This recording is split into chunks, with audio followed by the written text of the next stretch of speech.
Good afternoon, everyone, and welcome to this important panel, plenary, Recolonizing the Academy under a Trump Presidency. I'm Munir, Jiwa. I direct the Center for Islamic Studies at the Graduate Theological Union, and I'm honored to be here with you all today and with our illustrious scholars who will help us think through some of the issues that have been raised in the last year, but as we'll see, a longer historical durée that we are now contending with. I want to first start by thanking the joint four standing committees of the AAR who have come together for this plenary. These are the status of LGBTIQ persons, persons with disabilities, the Racial and Ethnic Minorities Committee, and Women in the Profession Committee.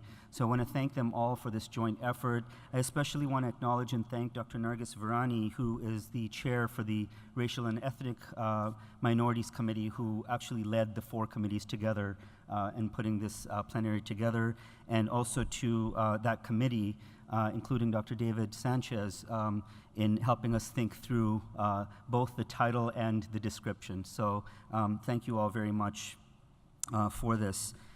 This panel will analyze the intensified colonization of academic spaces, both intellectual and physical, under the current presidency. How do we accurately map these changes and negotiate these spaces in an era of national whitelash from peripheral, ideological, and embodied spaces? How do we contend with the increasing marginalization and targeting of vulnerable populations? What strategies might scholars use to contribute to the ongoing process of decolonizing the academy? What are the potential ramifications of our non-action or complicity in this academic landscape? So I'll say the names of all our panelists, but I'll introduce them as they begin speaking. The four panelists today are Dr. Hatem Bazian, Dr. Jasmine Zine, Dr. Mel Chen, and Dr. Chanel Smith. First, Dr. Hatem Bazian. He's the provost, co-founder, and professor at Zaytuna College. He is also a teaching professor in two departments at UC Berkeley, the Department of Near Eastern Studies and the Department of Ethnic Studies. He is an advisor to the Religion, Politics, and Globalization Center at UC Berkeley, and in 2009, he co-founded the Islamophobia Research and Documentation Project at UC Berkeley and is editor-in-chief of the Islamophobia Studies Journal, and several organizations that he works with, including the Islamic Scholarship Fund, the Muslim Legal Fund of America, and Muslim Americans for Palestine, for which he is founding president. He's also the author of numerous publications, and I'll just mention two of them here: Annotations of Race, Colonialism, Islamophobia, Islam and Palestine. I'm actually using some of that for my course next semester, so I'm very excited. And another book from 2016, Palestine, It Is Something Colonial. So welcome, Dr. Bazian.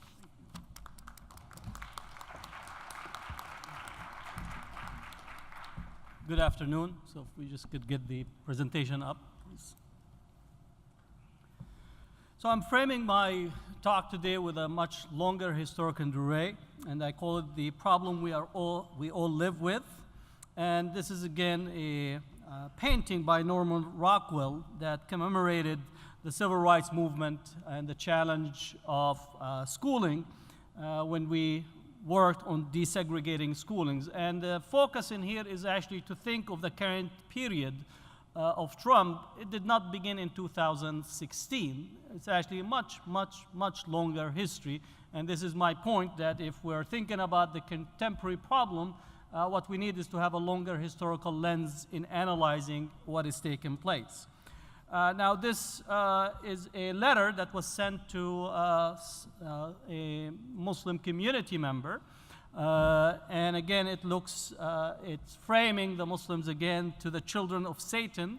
And I wanted to focus my attention today is to relate to Islamophobia, but also put Islamophobia in the larger sense, and to also speak about what the university's role in challenging and pushing against the rising tide of Islamophobia and otherization. Now, a nation that continues year after year to spend more money on military defense than on programs of social uplift is approaching spiritual death.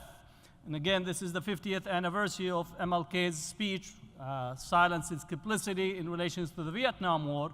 And next year we have his important speech, The Three Evils of Society. And I think it's important for us to frame any discussion in the present with the three evils of society: militarism, materialism, and racism. Even though the faces that might be put at the front differ, I think those three fundamental issues are there, and I think the university itself have often been complicit in facilitating militarism, materialism, and racism. And I'm here speaking UC Berkeley. We're number one. We run two large military labs for the United States Department of Defense, and therefore the relationship between militarism and university and academia is very well established.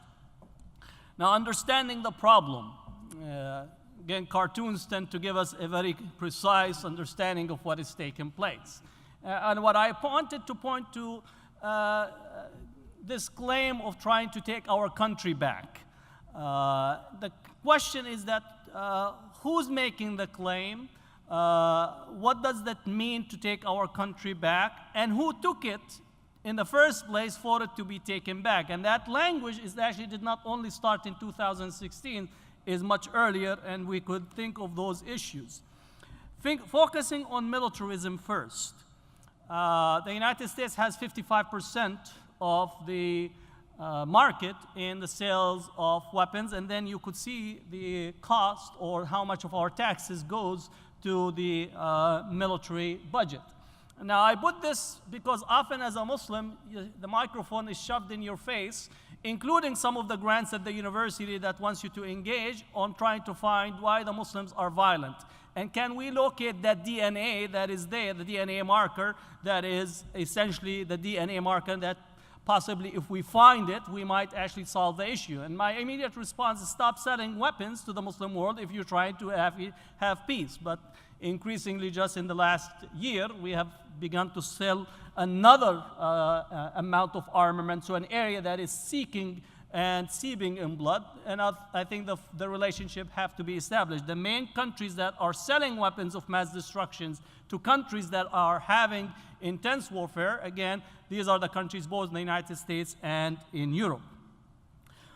More importantly, the second part on materialism. These are issues we don't discuss. 8 men now own the same amount of wealth as the poorest half of the world. 8 own more wealth than 3.5 billion people. You're not going to see it on ABC News, NBC, CNN, or anyone.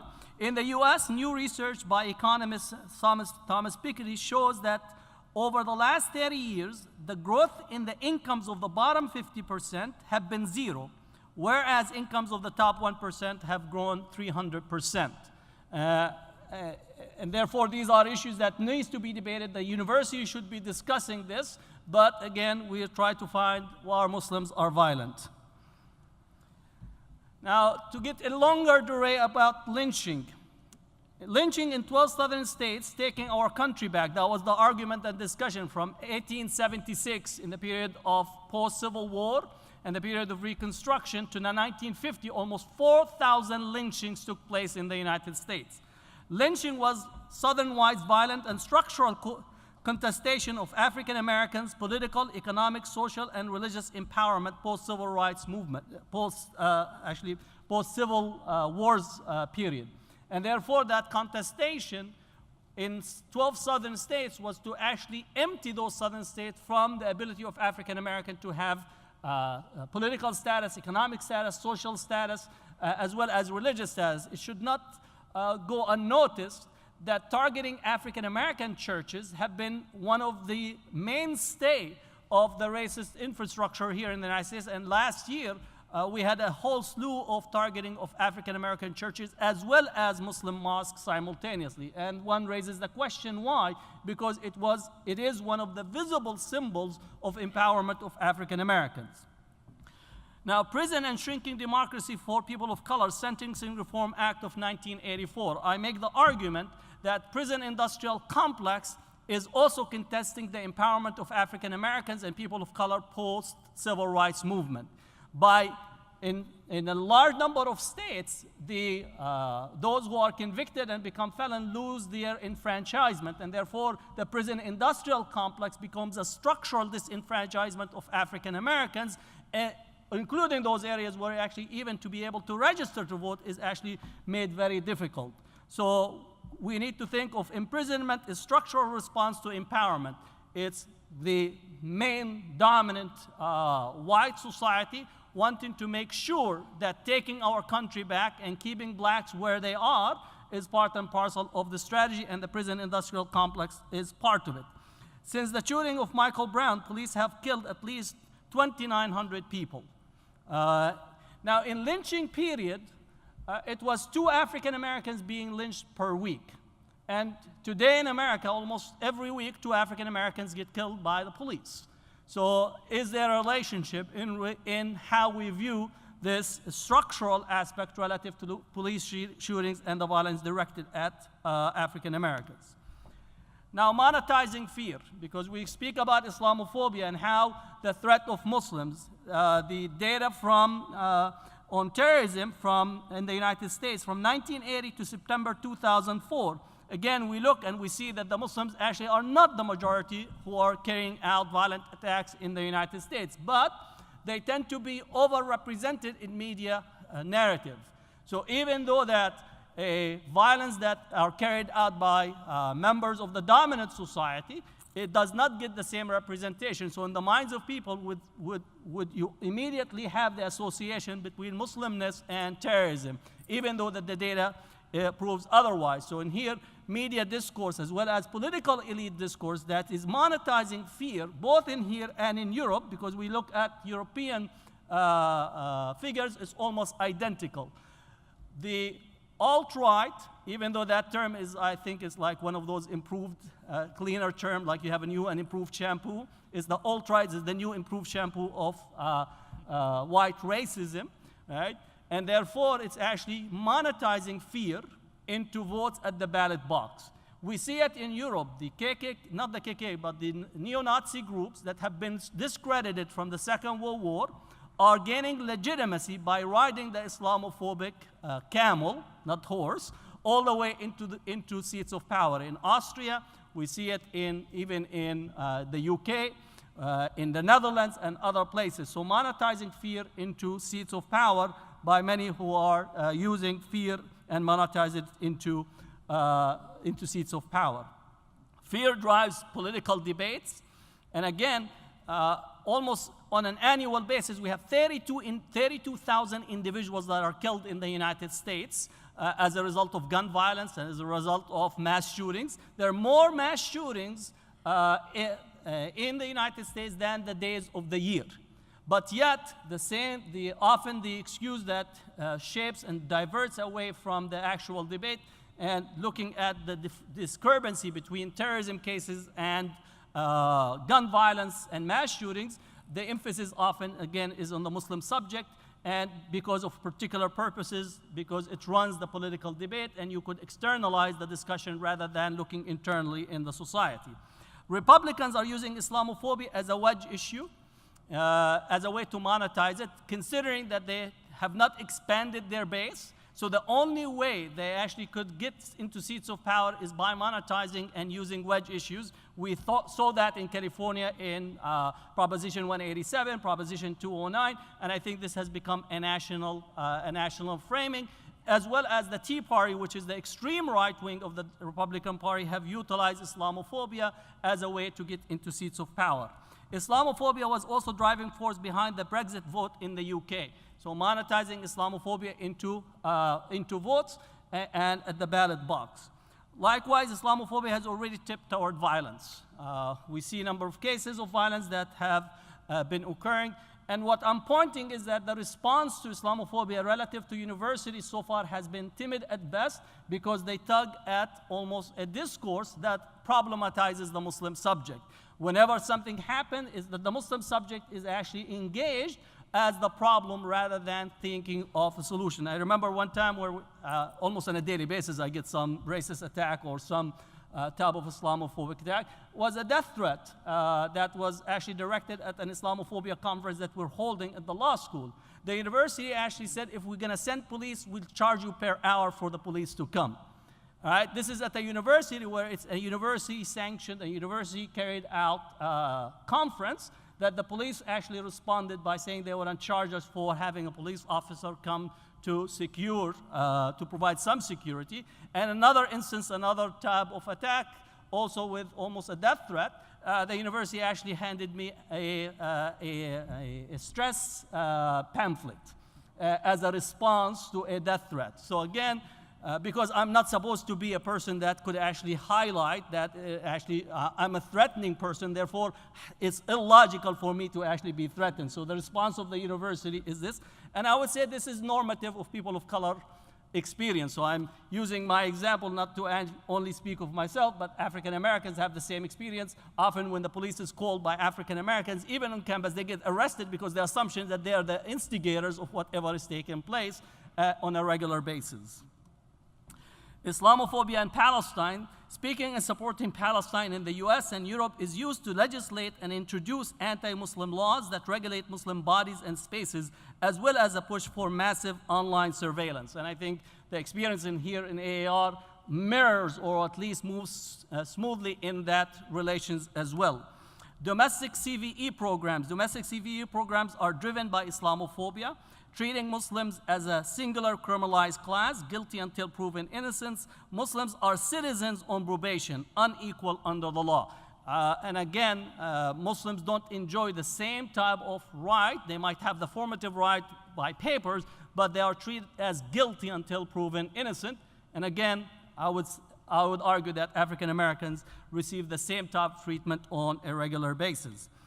Muslims are unequal citizens in front, whether it's on the airport, you often are having extra security or free massage service, as well as often in terms of the court, there is a discrepancy in terms of treatment of Muslims at the court level.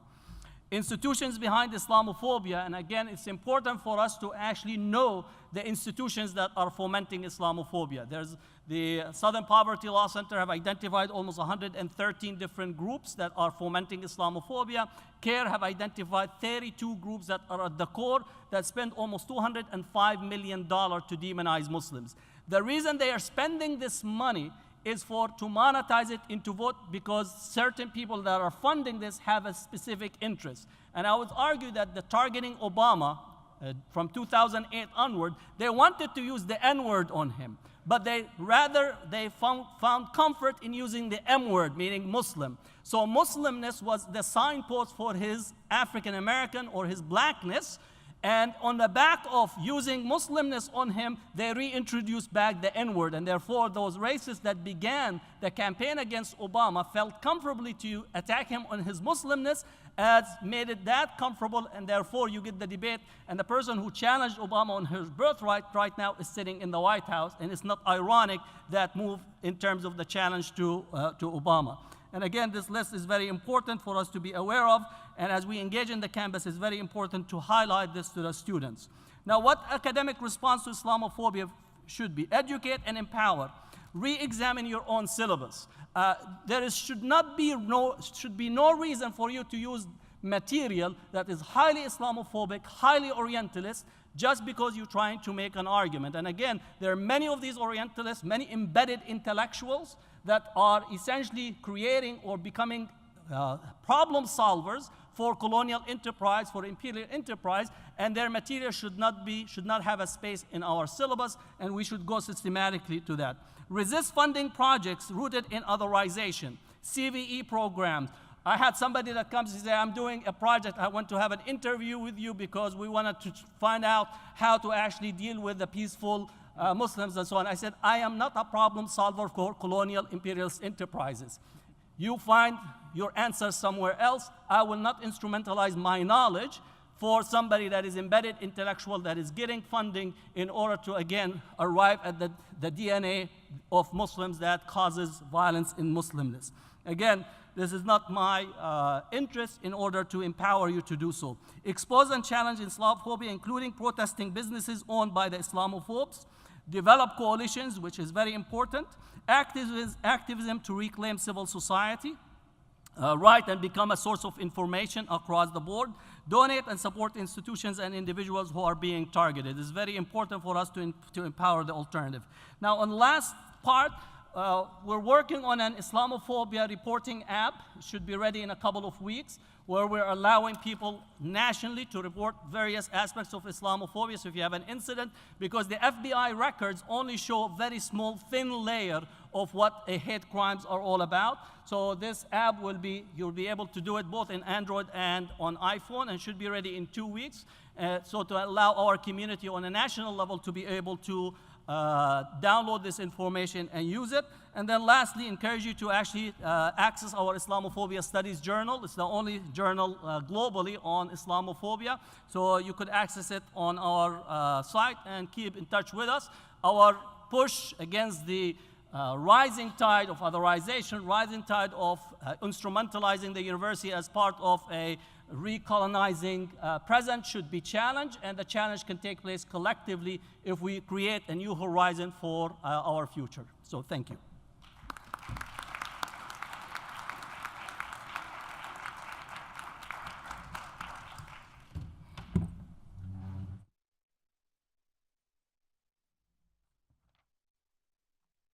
Thank you very much, Dr. Bazian.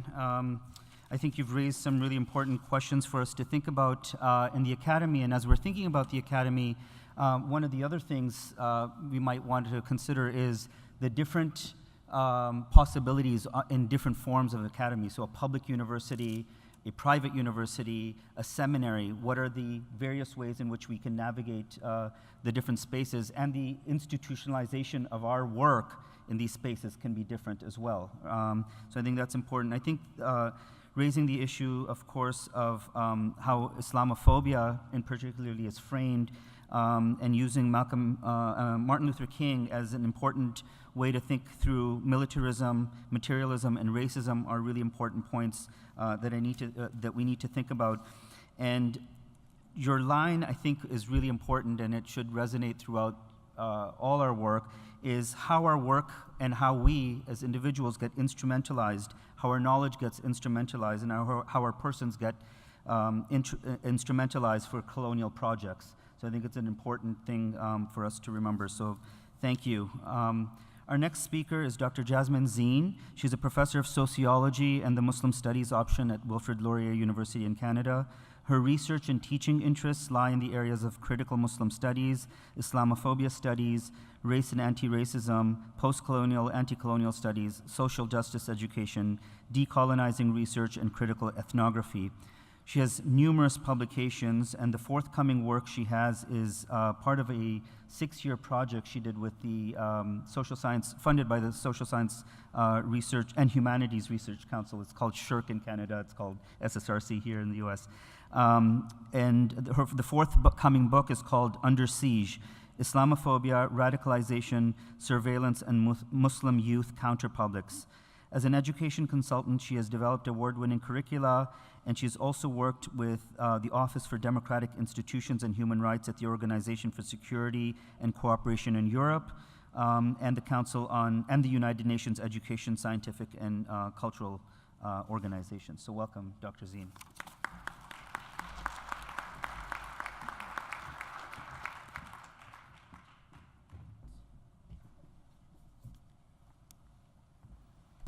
Okay, thank you very much.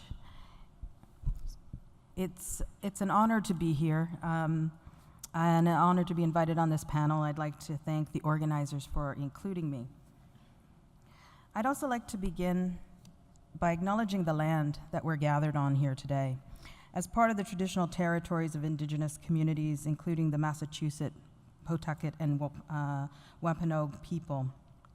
Since we're focusing on decolonizing the academy, it's important to acknowledge that the academic spaces we gather on and where our universities are built occupy traditional indigenous territories where the legacies of the historical disadvantagement of these communities continue. These acknowledgements should be on all of our university websites and on our syllabi if we want to move toward a true recognition of the ongoing colonialities of the present as part of a commitment to an anti-colonial praxis. I also want to acknowledge that my presence here is a compromise. After the election of Donald Trump and his institution of the Muslim ban, many Canadian scholars debated an academic boycott of the United States in solidarity with colleagues from banned Muslim countries who could not attend these forums. There were calls for conferences to be held in Canada so that Muslim academics barred from the US could be included. As a Muslim scholar, I've decided to come to the US only in a capacity where I'm able to critique the current political context, but not otherwise. Having said that, I'm not creating a space of innocence for Canada's politics either. I'll be addressing the topic of today's plenary from a Canadian perspective, examining the impact of Trumpism on the academy north of the border in the form of burgeoning neo-fascist campaigns and rhetoric on Canadian university campuses. I want to challenge Canadian exceptionalism and Canada as a bastion of multicultural civility in the midst of growing white supremacy and so-called alt-right movements within academic settings. I'll also focus on the resistance mounted by students and faculty against these developments and the challenges that these contemporary political campaigns pose for left-wing movements to decolonize the academy. So if we go back a bit on the eve of Trump's election, Canada's immigration and citizenship website crashed with the sheer volume of traffic, presumably from Americans looking for an exit strategy should the unthinkable happen. A number of Move to Canada memes were created and circulated, and a Canadian website was set up to encourage American emigration to Cape Breton Island through a website called Cape Breton If Trump Wins. The message was clear. Canada was a place of refuge from the shitstorm of Trumpism. And yet what was not advertised in these Trump travel era ads is the fact that Canada is a country that has a Barbaric Cultural Practices Act and security certificates issued under the Immigration Refugee Protection Act, where non-citizens identified as a threat to national security can be indefinitely detained based on secret trials and secret evidence held against them. 5 Muslim men have been detained under this act since 2000, initially in a federal prison that was dubbed Guantanamo North. In this bastion of multiculturalism and liberal democracy, women in Quebec who wear a face veil or niqab cannot receive social services, take a book out of a library, pick up their kids from daycare, or ride a bus if they cover their face. These are among the Trump-light policies of the former right-wing Prime Minister, Stephen Harper, that have not been repealed by Trudeau's government, despite how he is lauded as the anti-Trump with better hair. So while the physical borders between nations may be impermeable to human flows and are fortified to shore up the racial fears and xenophobic anxieties feeding white nationalist paranoia, the discursive and ideological borders that underpin them remain fluid and flow across boundaries of time and space with impunity.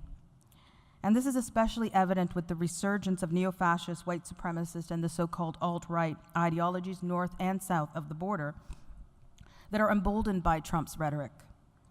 The fact that these perspectives are being purveyed, from the most powerful office in the world has made them appear not only legitimate, but profitable.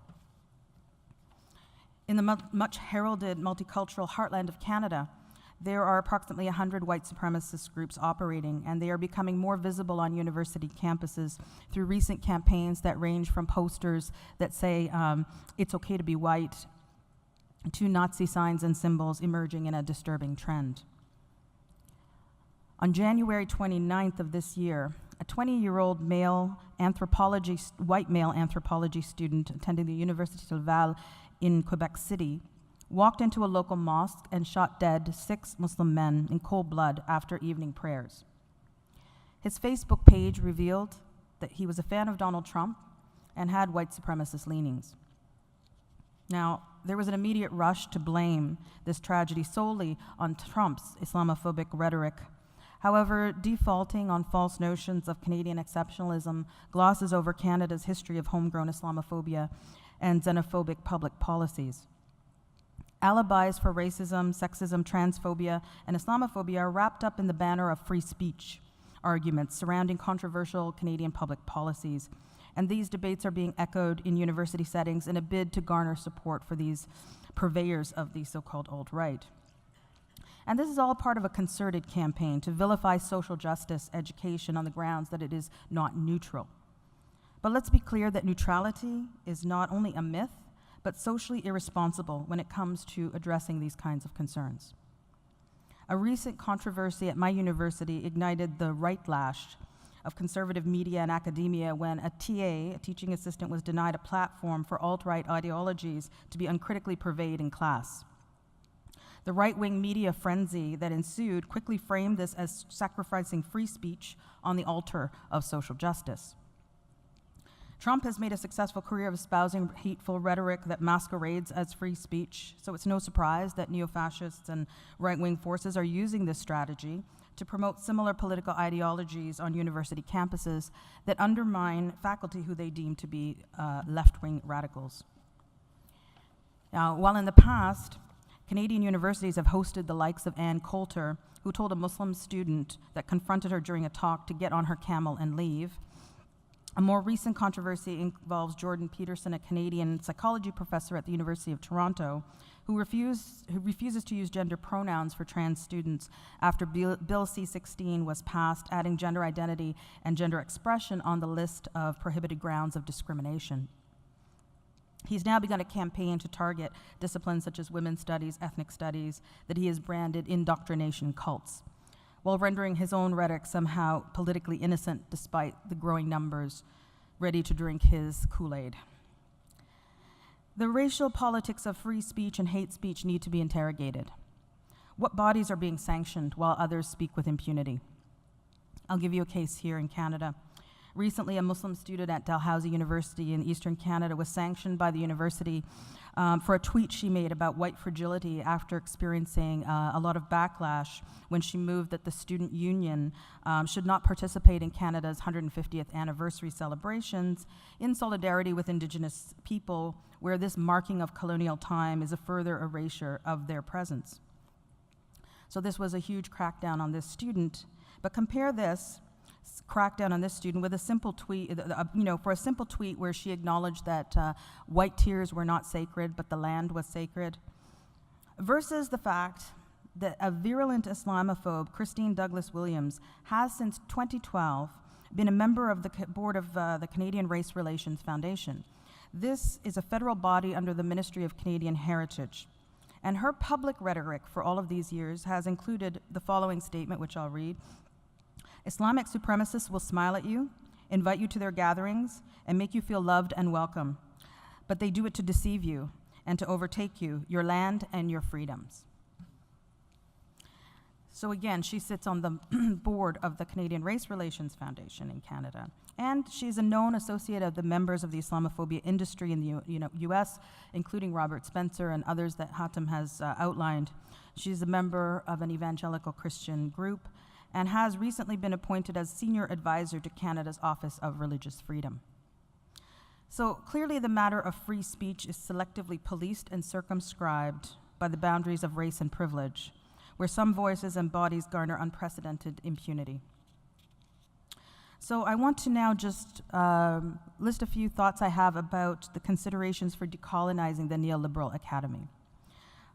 First, and this is in line with what Hatem was saying, we need to challenge various forms of academic colonialism, including the role of embedded academics who are being recruited to support, as Hatem mentioned, the military-industrial complex as well as the security-industrial complex, by accepting research funds tied to the interests of security regimes that lead to racial and religious profiling.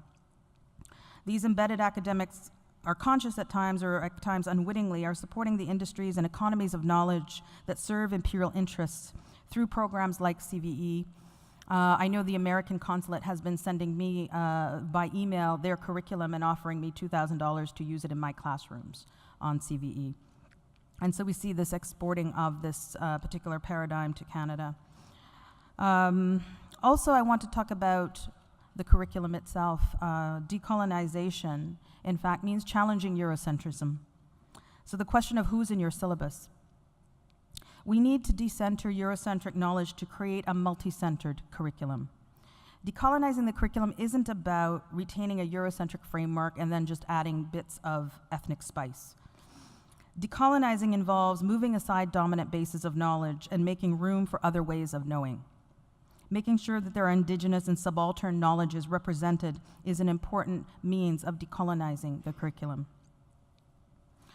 And finally, I want to mention a resource that is useful and that I put on my syllabus this year, and that is the Campus Anti-Fascism Guide put out by the Southern Poverty Law Center. I included it in my syllabus this year, and I think it's something that we should all talk about including, and also either starting or joining the campus anti-fascism groups that are also spreading around campuses. We have them in Canada. I know they exist south of the border.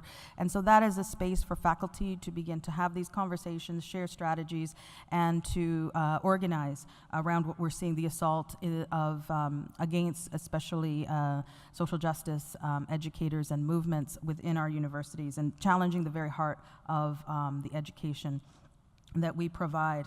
And I'll just leave you with a cautionary tale. In Canada, or in Ontario, we have these what are called OPIRG, or public interest research groups, that are campus-based social justice advocacy groups that are supported by student tuition. And now these have been subject to divestment campaigns mounted by groups like the Young Conservatives, who took over the PIRG in my university a few years back, attempting to dismantle it from within. So they actually got themselves elected on the board and then tried to dismantle the organization from within. And now there's a larger movement to try and have students divest the maybe, I don't know, it's a very small amount of money that comes from their tuition to support these organizations, but they're now mounting a concerted campaign to undermine those groups on campuses as well. So what we take from this is that they are very organized, these groups, and we need to do the same, so we cannot afford to be asleep at the wheel any longer. Thank you.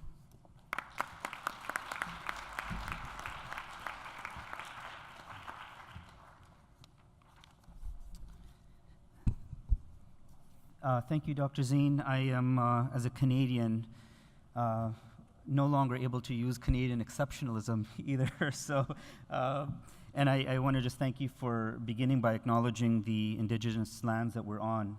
And we often don't remember, because that colonization has become so normalized and normatized. So I appreciate that. I think Dr. Zine's also given us specific things to think about in terms of actionable items we can use, decentering and multi-centering our syllabi, I think, which is really important, and thinking about various other groups on campus. So I know the term intersectional is often overused, but I think it is important to think about the various ways in which colonization happens of different communities on campus and how they can come together, because part of the strategy is often to see these as isolated cases. So, and part of the divide and rule strategy is to isolate people who otherwise should be, in fact, coming together. So thank you, Dr. Zine. Our next speaker is Dr. Mel Chen, an associate professor of gender and women's studies at UC Berkeley and director of the Center for Study of Sexual Culture. Mel is also an affiliate of the Center for Race and Gender, the Institute for Cognitive and Behavioral Science, and the Center for Science, Technology, Medicine, and Society, and the Haas Disability Studies and LGBT Citizenship Research Clusters. I had to come all the way here to meet Professor Chen. We're both in Berkeley. Their research and teaching interests include queer and gender theory, animal studies, critical race theory and Asian American studies, disability studies, science studies, and critical linguistics. Chen's 2012 book, Animacies, Biopolitics, Racial Mattering, and Queer Affect, explores questions of racialization, queering, disability, and affective economies in animate and inanimate life through the extended concept of animacy. With Professor Jasbir Puar, Chen co-edits a book series entitled Anima, highlighting scholarship in critical race and disability post-in humanisms at Duke University Press. Welcome.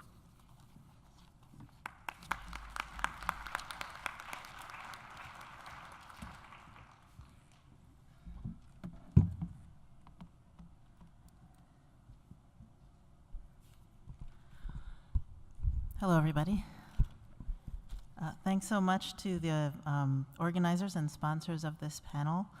and also to Hatem, Jasmine, Chanel, and Munir, and all of you in the audience for being part of this conversation.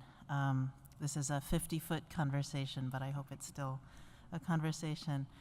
My 15 minutes will be spent in the hopes of humbly complimenting my colleagues in choosing to read microcosms, looking more at the and maybe less at the longue durée for the purposes of illustration of some goings-on at the actual space of my campus, also UC Berkeley, that I have the privilege of sharing with Hatem Bazian.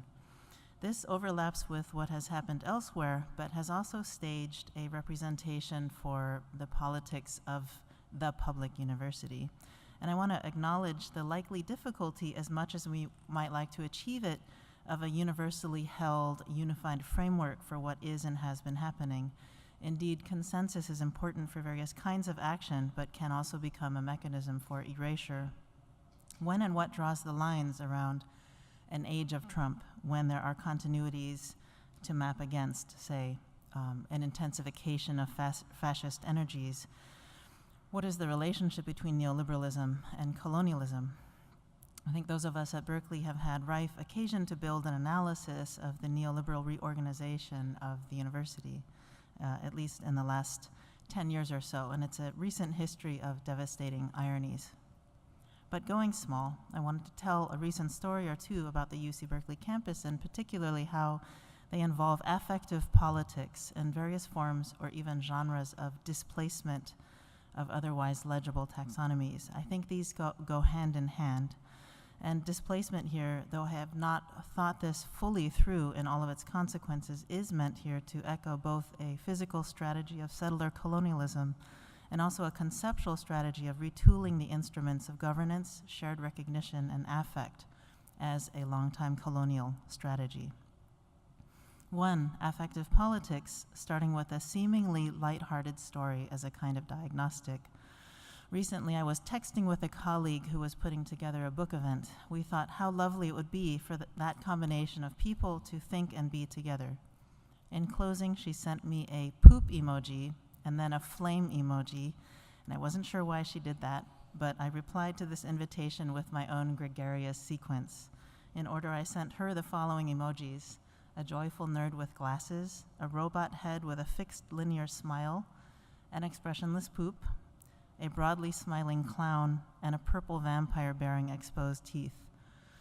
My colleague responded, clown between poop and sad purple devil makes so much sense to me. I feel like this is the evolutionary trajectory of academics captured in emoji lexicon. And I felt, yes, the nerd being the love of a question and the challenge of inquiry, if perhaps also lost in the world. The robot being a kind of faux cheerful response to the institutional demand for its mechanistic perpetuation. The poop being the expressionless realization of the depths of waste, financial, intellectual, spiritual, and of life itself.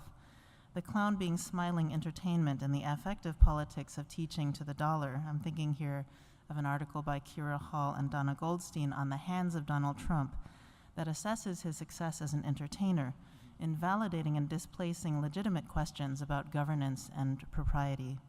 Here we have then the winning of clownish buffoonery and perhaps indebtedness over even the jazz hands that are increasingly asked of us teachers. Finally, the purple vampire, which I'll return to later. So even the comment value of these emojis as feelings about something may obscure the ways one is made to embody feeling. That is, the ubiquitous and potent role of an effective politics of the academy, one that works to transparently assure its recolonization. I'm teaching a class called What is Queer Cultural Production? That ends with a question mark, that interrogates the cultural productions of a homonormative, celebratory white queer nationalism.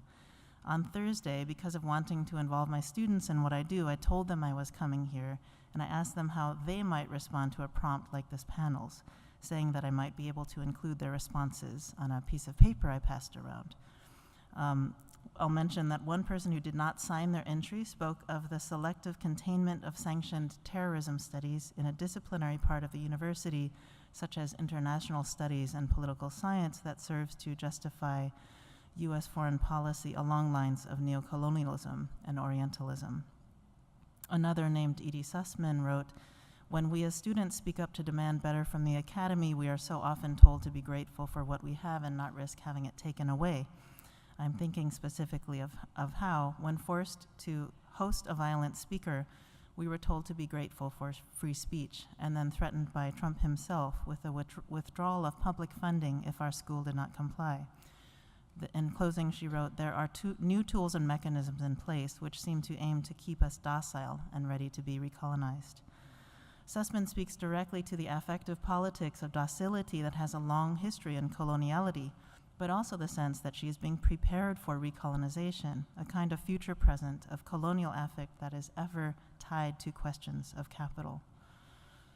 The campus allegiance to militarization not only includes the presumed and thereby effective weaponization of our students' own backpacks and bodies, as occurred September 14th, in order to welcome the spectators of a talk by a conservative speaker, Ben Shapiro, who appeared, in the views of my colleagues who attended, not to have had the benefit of exposure to any of our scholarship. This welcome of Shapiro and his audience, whatever their politics, amounted to the sectioning off of a central portion of campus that included the Chavez Student Center, the Disabled Students Program, and the MLK Student Union, places to which students go precisely for respite and relief. The sums spent on this effort have been endlessly cited. But this militarization arguably also includes the permanent redirection, i.e. the displacement, of general monies from our campus's basic funds, $20 million this year alone, which is 40 times what was spent on the campus security for this event, towards competitive athletics, making secure what was formerly a habit of yearly expropriation to stop a leaky gap amidst increasingly unsustainable cuts to teaching and research programs. Recently, we received a campus email that opened with, quote, "As we approach the yearly rituals of the big game and the holidays, we have an opportunity to reflect on the fall semester." Couched in this email is her disclosure of a commitment of campus funds to sustain the seismic retrofit of the stadium, the debt thereof. This commitment to intercollegiate athletics is the only named group among the diverse groups she mentions in the context of community building, and I think that is not an accident. So she wrote, "I believe that athletic sports have an important role at Berkeley. Our athletic program provides our student athletes the opportunity to compete at the highest level, and attending games helps build and sustain community between students and alumni." Unlike the earlier discussion of free speech and event politics, it's in the language of competitive sport and athletic spectatorship that is the only mention she's made of the importance of staging unified sentiment, linking donors and future recipients. Neil Turnus has written a piece on militarization and intercollegiate athletics that culminates in an argument about the commodification of military spectacle at Texas A&M that implicates members of the university. Another short paragraph on free speech in the article, in the email, says nothing about academic freedom and the knowledge about race, religion, sexuality, gender, and disability that has been produced on our very campus, and instead attended only to revising our policy for hosting some neutral group of speakers. And she ended the email with, "Thank you for reading this update and go Bears." That wincing avoidance of the substance of knowledge and its displacement to the sentimental energies of sports is perhaps motivated by a sensitivity to offending donor capital, but also undoubtedly presumes that to name certain kinds of scholarship produced at our very university, such as that about Islamophobia, is to appear biased. What could be a greater perversion of free speech than a fear of inviting all to benefit from the knowledge generated by your own campus on capitalism, ableism, patriarchy, Islamophobia, that is presumably part of your championing of the selectively ranked #1 public university in the world, whatever that means, as even the public sphere of the university shrinks down ever further. And I'll take this assessment of displacement a bit further. Recently, our chancellor, along with our vice chancellor for equity and inclusion, sent an email to the campus that named some of the attacks on people in what she called our community, naming Black African American, Chicanx, Latinx, Native American, LGBTQ, undocumented, Muslim, Jewish. There's more to say about that list, but notably the list did not include feminists. This was a stunning isolation of certain expressions of vilification considered effectively empty and others considered contentful, somehow epistemologically contentful. This is only the latest evidence of what we could in fact call a trivialization of feminism operating hand in hand with a further trivializing consolidation of effective politics around all aggrieved parties, such that is individuals who are threatened and likely to feel bad or feel injured, to which the answer would be something like patting on the back or calming down. A few weeks ago, I was invited to serve on the second Chancellor's Faculty Forum, the first considering the legal ramifications of free speech and the First Amendment, and the second one on healing and harmful speech and its impact on individuals and communities. Of course, having been trained as a sociocultural linguist, I had plenty to say about injurious speech, but I also despised this compartmentalization. In accountings like this, race arguably becomes not an analytic, but a place taker for individuated vulnerability, dependency, and weakness, ready for a voluntary but not obligatory politics of sympathy. It's a cynical and reductive redeployment of what Wendy Brown has observed as the understanding of certain political efforts linked to identities as being founded dangerously in woundedness. The construction of mental health, problematic, medicalized, and selective as it is also evidence of a campus's attention or lack of attention to disability. And I should say that disability has been itself colonized by a set of bureaucratic values on my campus. In our case, it was such that funding for those functions, the support for students who were verbally and otherwise attacked, did not increase, even as police were brought in to the tune of more than $500,000. This militarized surge, if you will, of campus monies and contracted police was seen as a strategic victory in stopping fascist energies. And I will note that not only feminism, but disabilities, due to the sectioning, normalizing, and displacing technology of the structure of a list, also were nowhere to be seen in the list of those attacked. This is not to decry the prominence of who appeared first or second or third on that list, but to highlight not only the resilience of divide and conquer strategies, but the institutional productivity of an avowed ignorance of the intersectionalities or the layerings of socio-political being that both inform and populate structures of violence, so that something like debility cannot be imaginable. That avowed ignorance contributes within the university to the production, the continued production of debility, and furthermore to the production of ignorances attached to that production. 2 minutes, huh? I see, it never works out. Okay, so I turned this into a teaching opportunity for my class, refusing the question of sort of, do I stay tough and go on as planned, or do I actually respond to this interruption? Much as I want to preserve certain kinds of spaciousness for my students, the myth of the ivory tower already seems so far away to those of us who have witnessed these things, even as the ivory tower myth is at the same moment being used to deauthorize the knowledge productions of the university, to see it as a frivolity, as precisely trivial. Our students know better, and if there's an affect I may own less complicatedly, it is the gratitude I feel for them that they can sustain these impossible pressures and strive forward to gather what they'll need. So back to my last emoji, the purple vampire, which represented for my colleague the culmination of the academic's trajectory. Yes, the purple vampire, I think, being what I think of as a kind of expression of undercommons, queer person of color, a counter thief of vital fluids, but also a refusal of the terms of debt, the epistemic segregation of groups, and a willingness toward disclosure and exposure. As Fred Moten writes, the undercommons is a space in which the subversive intellectual will evidently be in a position to steal. Worry about the university. This is the injunction today in the United States, one with a long history, and as he says, all of this goes on upstairs in polite company among the rational men. After all, the subversive intellectual came under false pretenses with bad documents out of love. Her labor is as necessary as it is unwelcome. The university needs what she bears, but cannot bear what she brings. So there's something here about the off-wise orientation to the university. It does not suffice to make our voices heard and to dig deeper within the institutional context of an assigned employ, but to divest from certain structures of the institution and to actively change how we do our work in advance of, not in response to, the coming changes handed down. This is a refusalism that I think can be easily distinguished from the kinds of refusalism of the alt-right. And I think it's breaking the fantasy of a closed, neutral entity facing the outside for reasons my colleagues have outlined.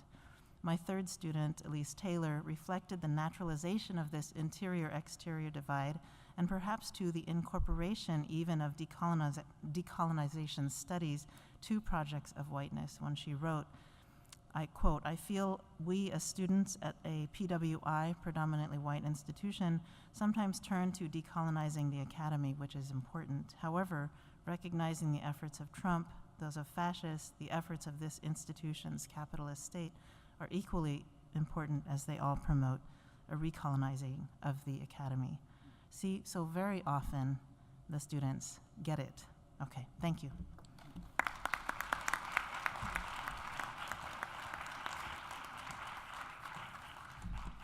Okay.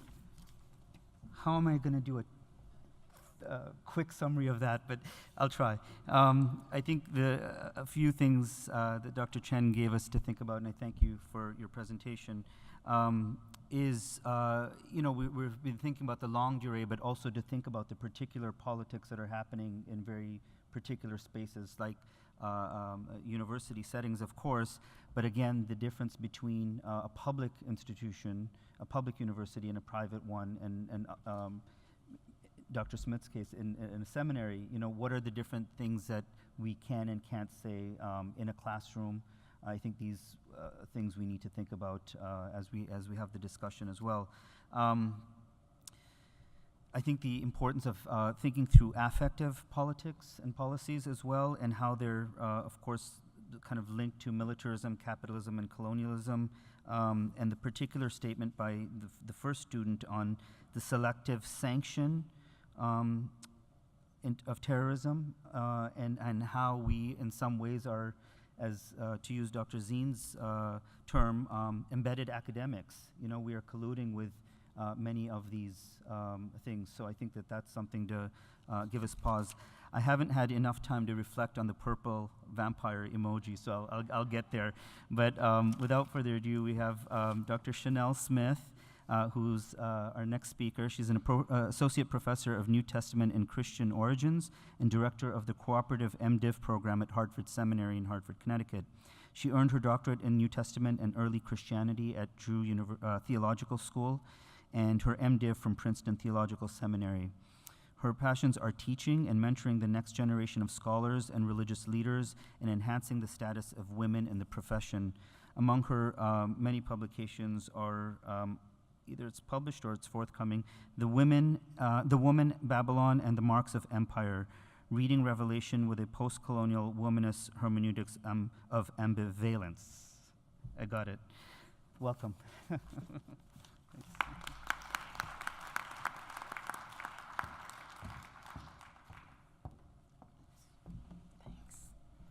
Good afternoon. Good afternoon. Thank you again for the invitation. When number 45 was elected, my 10-year-old asked me if he was going to bring back slavery.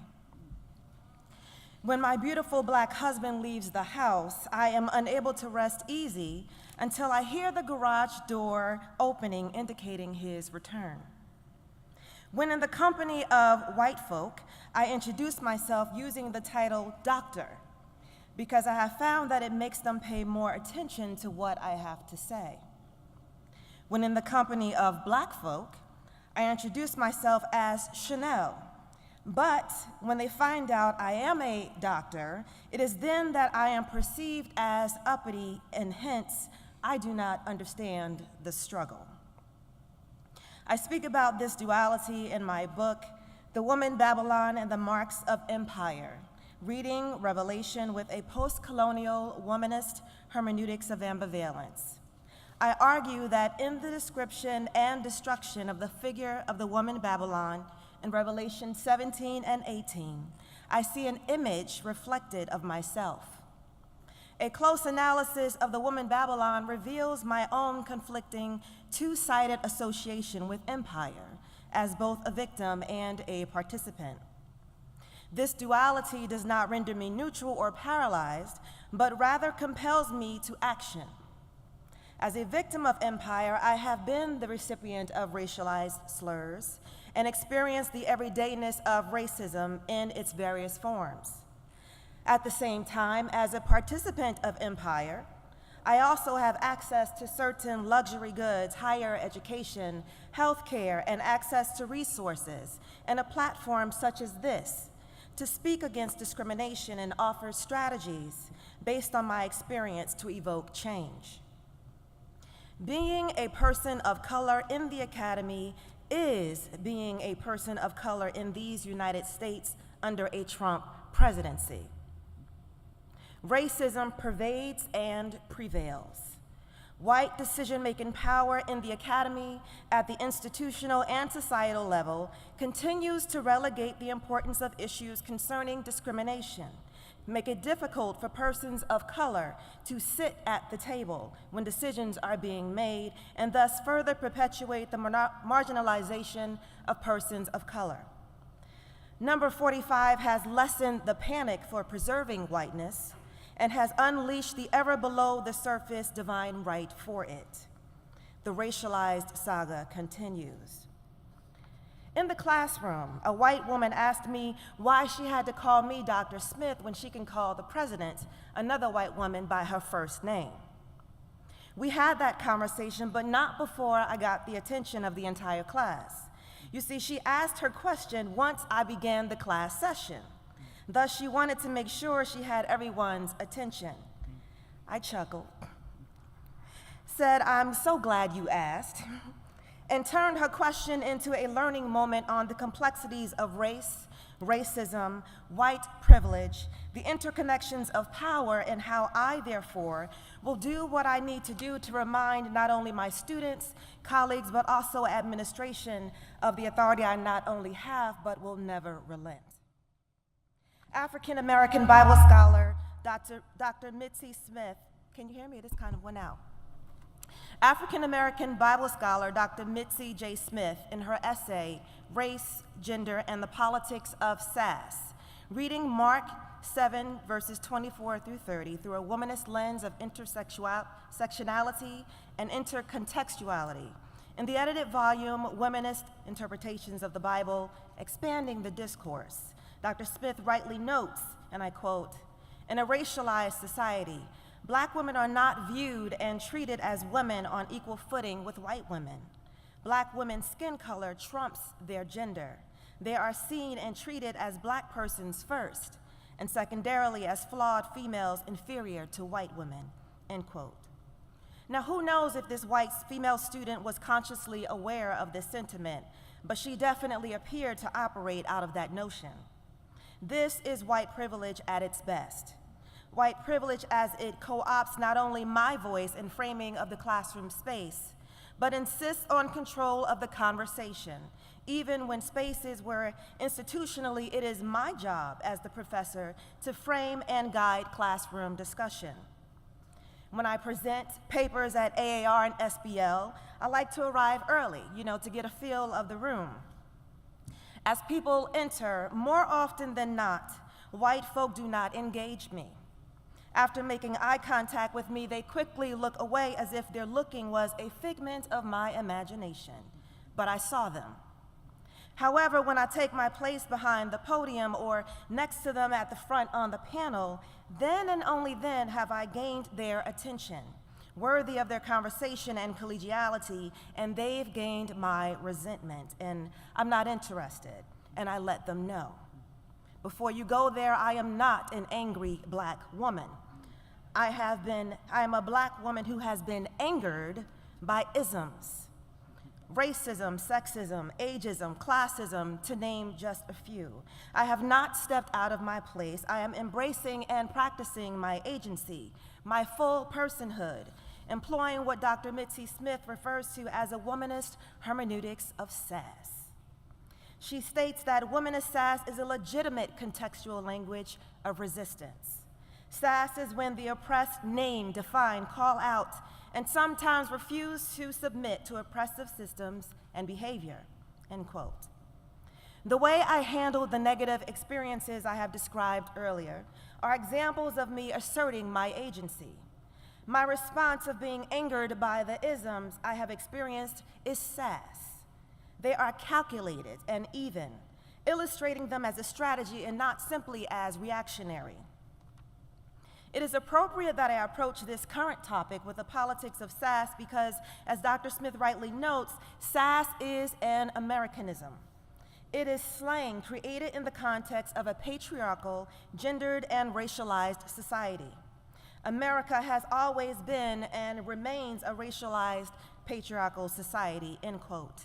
And dare I say, so has and is the Academy. Yes, I dare say that. Some of the strategies that I think about, because number 45 has allowed or permitted things to happen more openly. If 45 can do it, if 45 can tweet, albeit with grammatical errors, then it's okay for the KKK to be unhooded, for a white nationalist to chant White Lives Matter and the Nazi slogan blood and soil in an act of visual intimidation via a nighttime march on the Southern College campus with burning torches and still live to see another day. It is just fine for the white student to ask racialized questions in a manner that she did, for white institutions to expect me to change them without much discomfort or effort on their part, for white colleges who have the same, white colleagues who have the same letters behind their name as I do, to ignore me and deny my existence until my relocation behind the podium causes my invisible presence to materialize, my worth to increase, and thus activating their voice and forgotten manners. Hi, I'm not interested. So yes, since the election of number 45, the colonization of all spaces, including academic ones, have intensified. So what are we to do? Some of the strategies I use to do this work is to turn the situation like I had with my student into learning or pedagogical opportunities. I get actively involved with organizations who understand the complexities and effects of discrimination and are dedicated to helping people of color succeed in this racialized academy, as well as educating institutions on what a commitment to diversity really means, such as not talking about it, but adding a line item in your budget. This is why I'm actively involved in the Forum for Theological Exploration and the Committee on Underrepresented Racial and Ethnic Minorities in the Profession. Another strategy I would suggest is to invite colleagues of color as guest lecturers and panelists at your institutions beyond the month of February, and use our work in your classes and in your publications above the footnote line. As homiletics professor Sally A. Brown said at a recent conference held at the Louisville Institute, white folk and those immersed in whiteness need the help of persons of color to see their blindness. Whiteness can see everything except itself.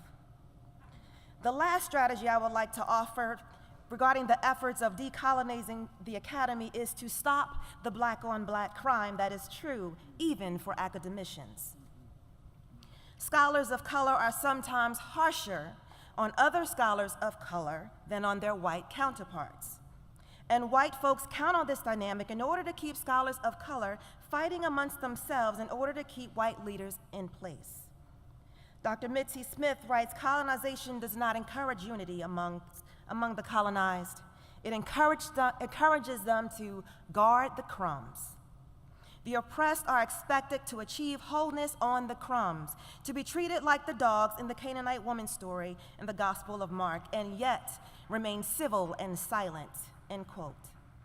Some people are not present in this panel today because they are leaving us to ourselves. They want us to guard the crumbs. They want us to fight each other over the crumbs. In so doing, we become complicit in this academic landscape, remaining inactive and thus helping to perpetuate a systemic oppressive structure all on our own. This is how systemic racism prevails. Those in power no longer have to work to maintain it because we do the work for them. So let's stop doing that. And instead, let us uplift each other, build each other up, especially in our scholarship, instead of tearing each other down in order to make a name for ourselves. Refer each other for the invitations we cannot accept, and help with the recruiting, mentoring, and hiring efforts to bring more racial and ethnic persons to add some color into this discursive and physical cloud of whiteness. Let us not forget that the crumbs are simply the leftovers to a bigger, fresher piece of the academic pie. As an African-American female womanist scholar, this is what recolonizing the academy under a Trump presidency means to me. It is real, it is raw, and it is time, yet again, to remind white folk just how critical resistance is for a person of color in a white academy located in a white country with a white racist as its leader. For persons of color, its criticality is not new. It's simply Sunday. Thank you.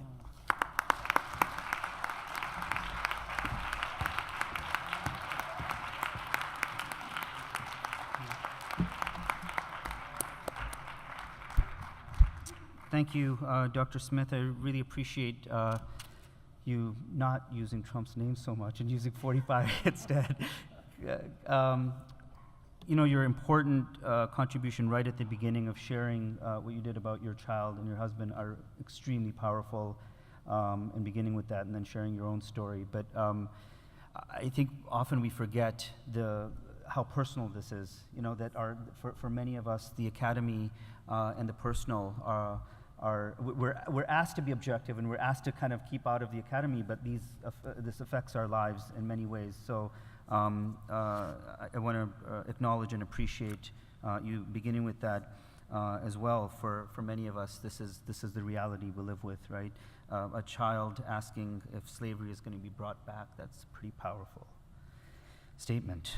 I think your points also about acknowledging being both a victim of empire and also being a participant in empire are really welcome, and the way in which you closed as a reminder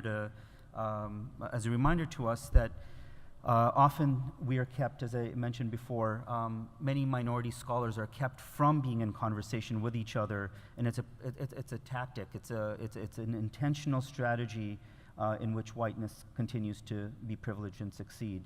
So I really want to thank you, and thank you also for all the suggestions you've made of how we can do this better in our syllabi, in our classrooms. If one of us can't make it, many of us can't make it to referring each other. I think these are really, really important suggestions. So thank you, and thank you all for your contributions today. In the few minutes we have, I want to just open it up to very, very brief questions or comments that you might have. Keep them brief. I'll try to take a few at a time, and if you can come to the microphones, we can hear you better.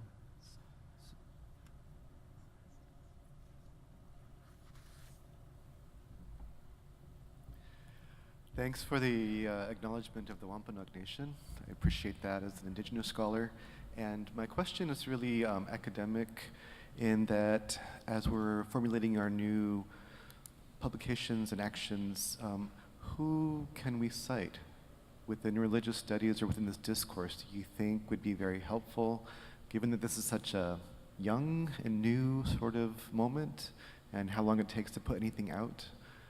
Is there anyone that one would recommend, anyone on the panel, to cite in terms of a critique of reinvigorated racism, sexism, transphobia, and so forth that's reoccurring?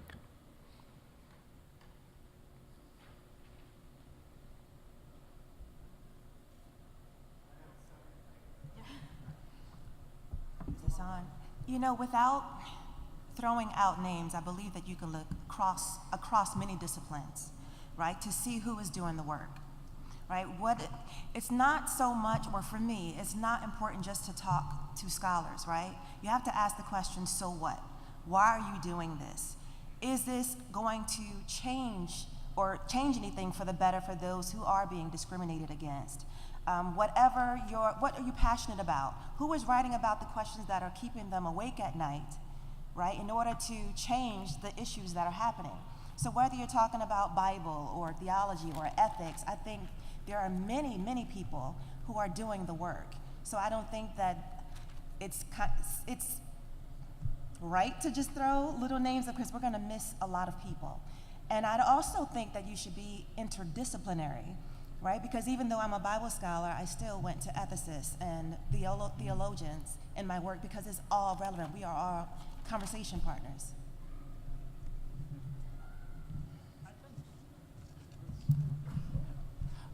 My recommendation is to go back to some of the really salient classics that we have. I think W.D. Du Bois' work is still very critical. Going to Fanon works is critical. Also, I would say recommend some of the work that is being done in the decolonial work. So I think going back to much of the early work that has been done, and then we could look at some of the people that are taking that work and expanding on it. Because I think the moment today is not that Trump is 2016. I think we're still dealing with the residues of the Civil War. The monuments that have come up all came up in the last part of the 19th century into the 20th century. 2014, the Birth of a Nation was played in the White House, where the KKK was the guest of honors in the White House. And again, 2017, the KKK is marching in the streets, and the president, number 45, right, is saying that there are decent people among them. Right? So I think we need to look at a longer history, and the issues that are being contested today are the same issues, because America have not yet resolved itself to the racial paradigm and the racial matrix, and there's some people, they think that this country belongs to them. Unless you're Native American, this country is yours. Otherwise, everybody got their green card just later than others. And I think what we need is to challenge this narrative, taking our country back. Hey, thank you for the question. I would just add, just to reiterate what I said about decolonizing knowledge in general, is to bring in the subaltern voices. Who is in our curriculum? Who are we going to center? Is it just going to be dead white men? Or are we going to make a conscious effort to make sure that the curriculum embodies, the breadth of knowledge that is out there, and that there are other ways of knowing and being within the world and within the academy that need to be centered? And this isn't a new conversation. This is something that is a perennial issue. It didn't begin with the election of Trump, and it won't end afterwards. So it is something that we need to continue to look at in terms of how our curriculum is shaped. Are we continuing to perpetuate Eurocentrism? We need to really dismantle Eurocentrism, and that means, moving it aside to make room for other ways of knowing, not to completely eradicate the canon, but to make room for other centers of knowledge as part of a plural center in education, part of a multicentric focus. All too often the attempt is to create, you have this hegemonic Eurocentric system, and then you add in, you have Black History Month, you have Islamic History Month, you have multicultural days, things like that are popular even in schools. And I think there's that saying that, Black History Month is over and White History Year resumes, right? So that you have this continuation that is just punctuated by these moments of intervention around particular racialized knowledges and identities, and we need to really radically rethink education in order to envision what it would look like to have multiple centers of knowledge that we can all draw from.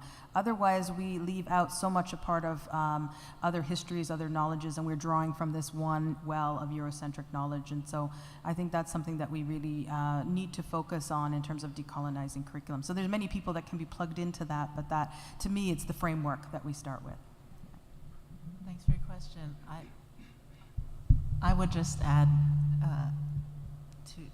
to that comment, just that I heard in your question a recognition of the slowness of academic publication. And so a kind of, you actually embedded in there a kind of critique of the lag time of the generation of certain kinds of authorized knowledge. And so there's a kind of refusal I'm thinking about, which would be to reject the narrow field, right, of knowledges that have been produced within these regimes of mutually held authority, and to really take seriously the kinds of knowledges that are produced outside of the academy, and that could include something like this thing that is still given a lot of dubious credit, right? The internet, which is a place that is doing a lot of very at the moment analysis of what's happening and connecting it to some of these precisely these classics, right? That Hatem mentioned. Thank you very much, panelists. A little microphone. Thank you.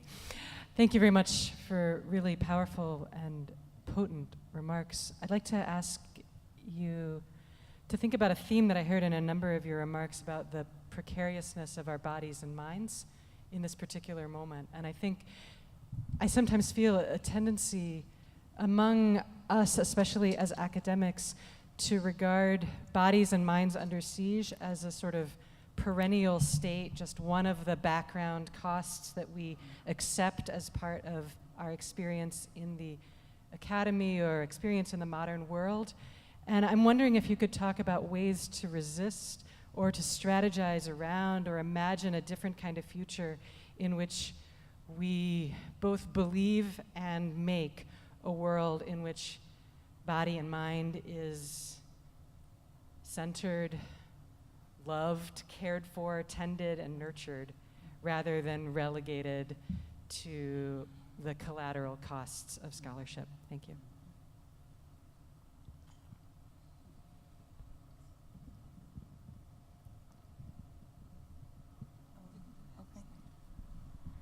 Thank you very much for that thoughtful question. This idea of being under siege has so much become an ontological status and reality. And when I hear your question, it makes me think about the body, mind, but also what's happened to the spirit. Because so much of the kinds of colonial injury has been a form of spirit injury, and those legacies continue. And how do we nurture that part of ourselves that can be resilient and resistant to that kind of assault that is everyday, that is continual in different spaces, but also reconstituted in the work that we do in the academy. And so I don't have a clear answer for that, but I think it is something that we have to be attentive to and mindful to as well, because there's always a part of yourself that you have to leave. If you are someone who is spiritually focused in some form, you have to kind of leave that at the door. A lot of the times in the academy, it's not something you can bring in. It's not something that's part of what is valued or recognized or even understood as something that goes hand in hand with the work you do and the kind of scholar or activist or human that you want to be. And so that kind of erasure and compartmentalizing is sort of what academia tends to do. Your body's here, your mind is here, and the spirit should just remain outside the door. And so I think that idea of holism is important in terms of our practice and for our students as well. How do we honor the bodies that come into our classroom, the diverse bodies? How do we honor the spirituality that they bring and see them as whole subjects that involve that spirit? And that's something I've been doing a lot more and thinking a lot more in my own educational praxis in terms of how we do that and how we honor that and the different locations that our students embody and bring in. And it does, again, mean a lot of radical rethinking of how we deliver education and how we go about this particular project. So thank you.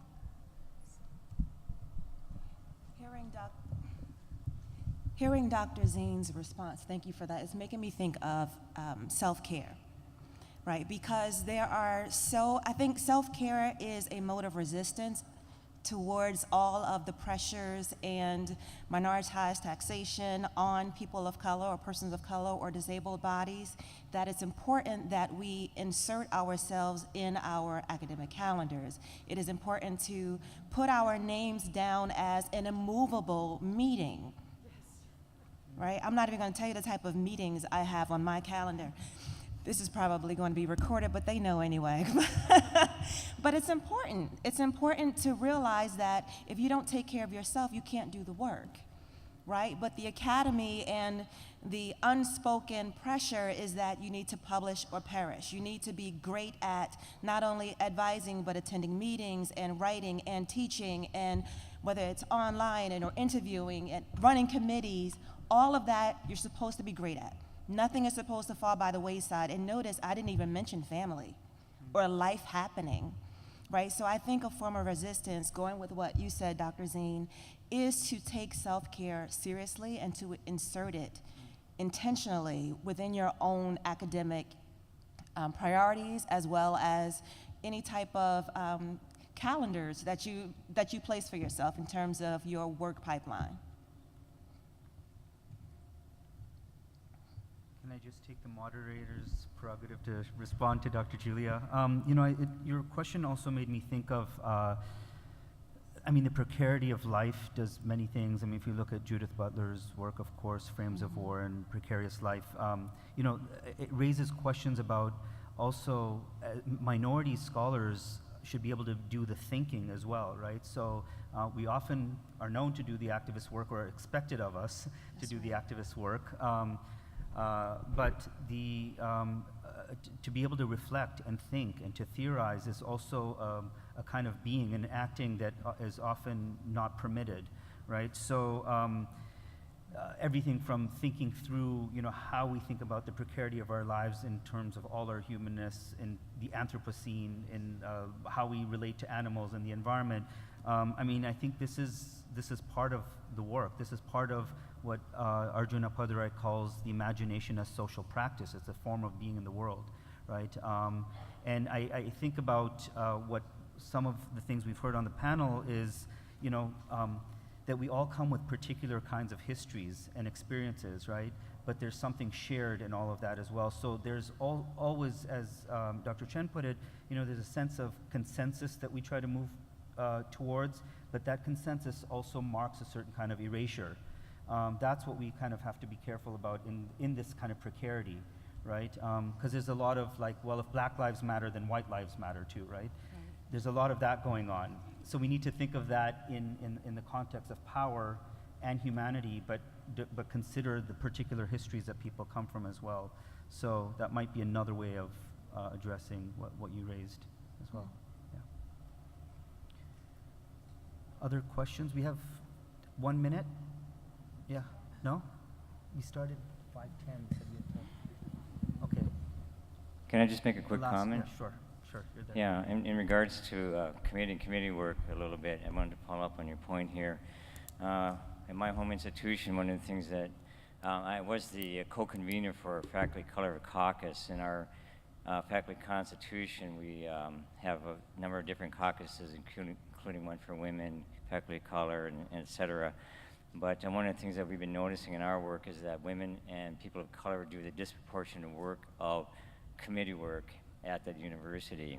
And a lot of the older white males are just totally absent from any kind of faculty governance. But in my mind, that creates, it's a problem on the one hand, but it also presents an opportunity. So in trying to strategize for ways for minorities and other folks to succeed in the academy, we can think about taking advantage of that, actually. Most people are lazy. Most people are apathetic. They don't want to get involved. That creates an opportunity for activists like us.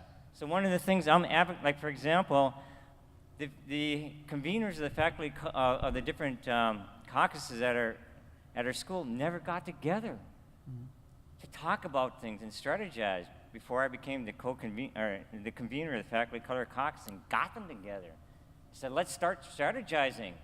We can take over this university. Okay, on that note. So that's what I'm telling people. Organize, get active, and take advantage of the apathy of people by being active yourself. Great. Thanks. Any closing comments from the plenary? Thank you for your comments. Yeah. I think we have to assess the university as a structure. At least I know for Berkeley, I know the statistics there very clearly. 87% of our tenured faculty are white. 78% of them are white male. If you remove ethnic studies and EECS, for those who don't know what EECS is, electronic engineering and computer science, where you have a high cluster of faculty of color, a large number of Asian Americans, as well as other faculty of color. If you remove those two departments, the tenured faculty ranks at Berkeley will be 94% white. Okay? If you remember, affirmative action only was without any intrusion between 1964 and 1979 with the Bakke decision, which means that only 14 years that we had faculty of color being able to actually have access to the university unintruded by taking our country back. So the taking our country back began in earnest immediately after the passage of the Civil Rights Act of 1964. Another fact, since 1964, no Democratic president has won the majority white vote in America. Clinton wanted to go after Reagan Democrats and just got us closer to be Republican light. And Republican light is Republican. We just not need to forget that fact. So trying to be similar to the right wing got us into really having almost no differentiated character in relation to our political elite, and that's why we lost the grassroots, we lost the working class. For somebody to be actually having a gold bathroom, to be posited as the hero of the middle and working class, should be something for people to reflect and go possibly to a 12-step program to realize what is happening. And I think that was a long process that got us into the current state, and I think we need to critique it and to do structural changes in order to bring about fundamental change at the university as well as society in general. I guess just to add to that is one of the structural issues also framing universities is neoliberalism, and I think that we need to look at what that has meant for the academy in terms of really creating a situation where it is not good pedagogy that matters, but the bottom line, and that will always underwrite this sort of colonial impetus of the university. And just the final thought, too, is around allyship. And, you know, we talk about decolonizing, and we're speaking here as a panel of people of color. That doesn't mean that that work is on the backs of people of color in academia or other marginalized bodies to do this work. And I think it is very, very important for the dominant bodies, for white allies, to be part of that struggle and to not do it through learning off the backs of others, but to do their homework and to work in solidarity with others, because this isn't something that should just happen on the backs of the marginalized in the university settings or elsewhere. Thanks. Anyone else want to? There's a lot of work still to be done. I think the only thing I would say is that, as the title suggests, the recolonization of the academy under a Trump presidency suggests that some form of decolonization has happened. It hasn't. You know, so I just hope that we all just do the work and be committed to it, and not just be about talk, but really be about the action, and not let whatever you have to contribute to this conversation and to the cause to stay within your scholarship and talk to each other, but help it grow legs and actually do something. Thank you. So I want to thank all of you for coming here. I want to thank the 4 status committees of the AAR, and especially our panelists. Thank you.